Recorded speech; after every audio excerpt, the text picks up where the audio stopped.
And welcome inside the Sherwood Park Arena for another episode of the Canalta Hotel's AJHL Coaches Show Playoff Edition. This time around, I'm Dave Dawson, pleased to be joined by the General Manager of the Sherwood Park Crusaders, Kyle Chase. First of all, Chaser, congrats on an incredible season with the team this year. Set an all-time record for wins. Do you get tired of hearing that? How does it feel to hear the sound of that 44 wins? It sounded good for a while, and yeah, we're proud of what we've done and what we've accomplished thus far. We'd love to be able to make a really good run here in the playoffs and really put a stamp on the year and how far we've come essentially. And with the group we have, we feel like we could probably do that if we play our game and stick to what we've been doing all year. We've got a good chance. Now, at the start of the year, I'm sure you've probably been asked this question before. If someone were to say, would you picture the Sherwood Park Crusaders back in September, a 44-win team, and taking first overall in the North Division? Would you have believed when they said that? Well, not necessarily. I think because of the structure of our team and having 7 17-year-olds and 2 16-year-olds, and probably at the point where we thought we were going to be young, we knew we had some skill there and whatnot, and we acquired some really good players, and with that mixture and how good our young guys have come along with the guys that we always talk about, but at the 17-year-olds as well, we've got a lot of depth there. And Guylander's been really good, when Burley hasn't got the start, and our defensemen, our young guys have been really good and stepping in. Don't forget Brendan McDonald's an 18-year-old rookie essentially, and Braden Hyland's a 20-year-old rookie, and so we've got a lot of new faces. So probably didn't expect us to be right at the top of the heap, but we'll take it, and then the guys have earned that. So they're really well coached, and Jeff and Adam work extremely hard to have our guys prepared for no matter who we're playing. So we're pretty fortunate to have those guys in our corner too. So I'd probably say no, but we're happy with where we're at. I believe you're into your third year as general manager of this program, from what I understand. And when you took this program over, and what's that process like as a general manager, looking at the roster going, okay, you know what, I might have a 2, 3, 4, 5-year vision for this. I might have a 1-year vision. Do you kind of assess it like that? And since then, have you seen it play out the way you've kind of imagined it to? Well, it's played out a little quicker, as we just spoke about, than I imagined it. But it was, in a sense, yeah. The good part is that Adam and Jeff come to me and say, this guy doesn't fit to where we're headed and we need this type of player. Or versus they'll say, can you find us this type of player, and this is what we're looking for. And, and it's kind of my job to go out there, and I lean on some guys like, guys who's I have no like and trust and had involved in our organization for a long time, from Grant Point to Andre Quenville to we've got some good hockey guys around us. So Brad Morgan, our head scout, does a really good job of the new guys, and I lean on some guys to look around the league for us too, to watch players for us that we're trying to acquire. How much of the process of what you're doing involves, and you don't obviously have an opportunity often to chat with some of the opposing players, and you're looking, from that point on, but how much of that process is when you're looking at a guy going, he's a really good athletic player, he can probably contribute well, but I'm not really sure if he fits into the dressing room, and I've talked to other coaches about this before as well. Do you enjoy that side of trying to find the right character into the locker room as well? Yeah, I do, and we have a couple of unique questions that we ask that it gets to the point in a hurry. And you don't always, it's not a perfect science, but there is some things that, we feel that we do that separates, good teammates from guys in question. And we like, honest guys help a lot, right? In a sense of whether it's at school, on the ice, at the rink, in the room, away from the rink, all those types of things. So having guys that are just good people goes so far, and you can you can tell immediately when they get here who they are, the good people. So we're pretty lucky that way, right? And then the other side of that is that we have so many really good people that when they come here, whether it's Irwin or Kaiser, who are the latest additions, they fit right in immediately. And why do they have immediate success? Because guys welcome them aboard, right? They know they're part of the family now, and our older guys and our younger guys all the same, all treat them very well. So we're proud of our guys for how they handle their business in-house too, and we leave that up to the team a lot. Now, myself, as someone who spent a lot of time around this program all year and grateful for that, is well aware of the story surrounding Zach Kaiser, and I think it's pretty commonplace in this rink. But what did you like so much about Zach towards the start of the year that kind of made him on your grocery list as somebody you wanted to get here pretty quickly? Yeah, and both ways, both sides of the puck, how hard he competes. He had 31 goals last year, so his scoring's underrated, I think, in a sense of where people probably looked and went, well, I mean, Brendan Escott probably watched him a lot, and Lloyd too, and got a sense for him too when he was there. I think part of it is that when you watch him play, he's an honest player. He hits hard.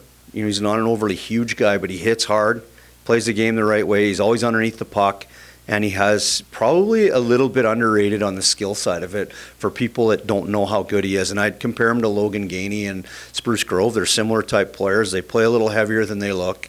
They play hard. They shoot bullets, and both of them compete, and both of them play away from the puck really well.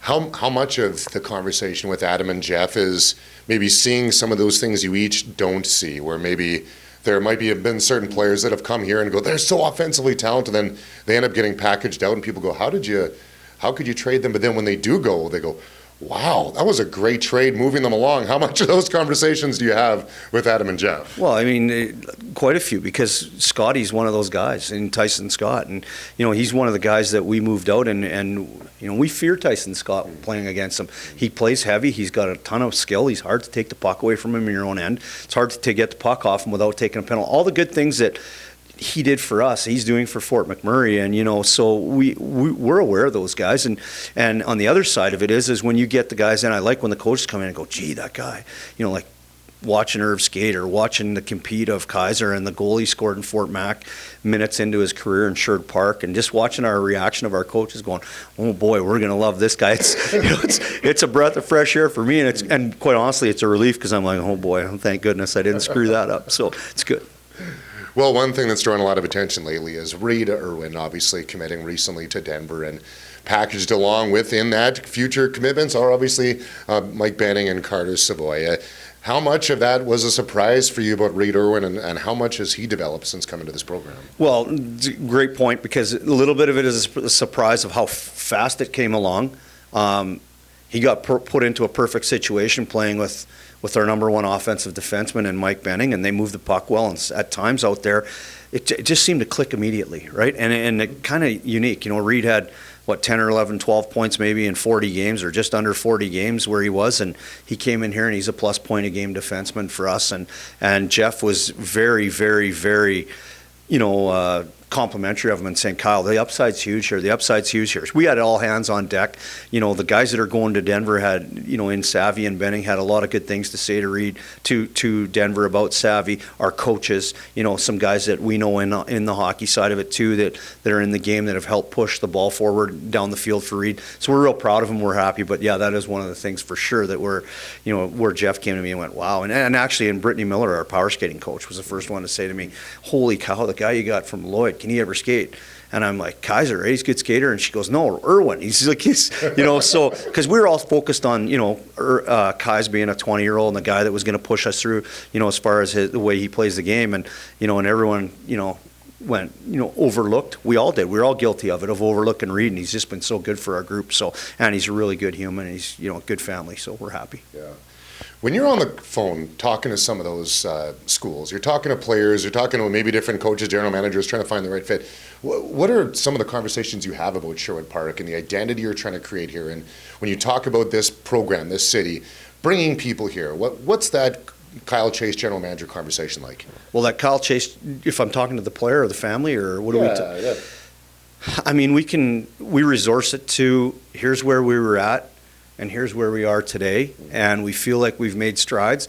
We feel like we give every player an opportunity, so we have a really good media group, which includes, yourself and Brendan and Spencer and Liam on the marketing side, and I'm probably missing names, but we have Gerald Kunick. Like, he got a text message from Brendan McDonald when he went to write his SAT and said, geez, Gerald, thanks so much for everything you've done. I couldn't have did this without you. He's a kid from Tampa Bay that, Gerald's helped exclusively with all of our players on the SAT class. So we have that structure in place. We have our chaplains. We have Alex Schinke, who does our sports psychology. We have so many layers now that we didn't have in the past, alongside of the guys you just see, which are, Jeff and Adam and Kyle, right? So. I know that you probably can't give the answer to this question, but I'd be remiss to ask you that you have a Carter Savoy on your team. How much are you probably pining to get younger brother here one day, and what would that be like to have a Savoy line for the Sherwood Park Crusaders one day? Matt is a player that everyone knows who he is and what's where that lies as far as with the not getting exceptional status. I know the Savoys are real happy with how Carter's been treated and how he's played here and the development that he's received from our coaching staff. So, and we watch Carter play, and Carter's maybe the unsung hero of that family in a sense of how far ahead of the curve Matt is at this point in his career. But Carter Savoy, he's a pro. So, I mean, get used to hearing that, because he's legit and he's a player. I know you're in interviewing you a number of times this year. You're not the kind of guy that sits there and pats yourself on the back, because you'll push a lot of the credit to the coaching staff as well. But you speak of the Mike Bennings, the Carter Savoys. You look at the numbers Garrett Clegg's putting up this year. Will Zapernick has had an incredible season. Carter Geilander, as NHL scouts, constantly coming to look at him.